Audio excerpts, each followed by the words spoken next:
Let's talk about landing spots, if we could.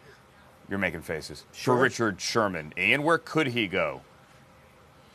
Well, you start to figure out where is there scheme familiarity and where could Sherman kind of play the game that he has played in Seattle for several years. One team that immediately pops to my head is the Los Angeles Chargers.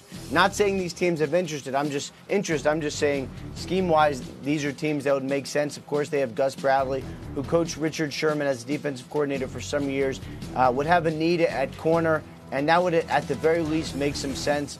Another team with, of course, a similar scheme would be the Atlanta Falcons, and they were one of the teams interested in trading for Michael Bennett. Could be a team interested in Richard Sherman if he is released. The Oakland Raiders, similar scheme there, although, of course, new coordinators now, so we'll see which way they end up going, or if Paul Gunther, their defensive coordinator, decides to go with what helped him have success in Cincinnati.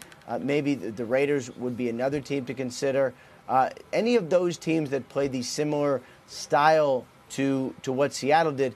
There's the Jacksonville Jaguars do as well, but I think they're probably set at corner for a little bit. Tom, sorry, you want to jump in on that too?